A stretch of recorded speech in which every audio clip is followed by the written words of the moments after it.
The Justice Department is investigating Senator Richard Burr for his stock sales prior to the coronavirus's rapid spread in the U.S. CNN broke the story.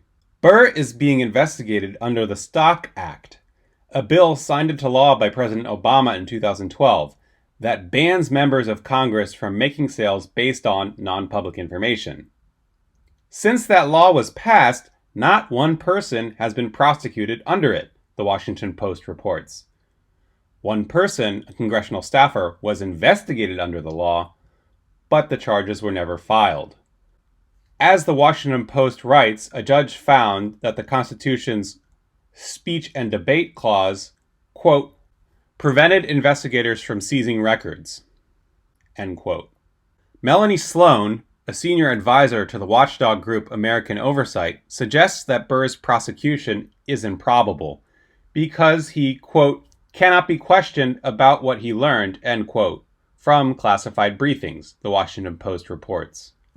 Burr's argument publicly, and the one made by his lawyer, Alice Fisher, is that he made the sales based on public information about the spread of the coronavirus, and not his classified briefings. At least one person disagrees with that argument, and that's Alan Jacobson, a private citizen who entered a complaint suing Burr before news of the Justice Department's investigation broke. Jacobson is suing the senator not only under the Stock Act, but also under the Securities and Exchange Act of 1934, a law with more legal precedent than the Stock Act. The lawsuit specifically uses the words insider trading.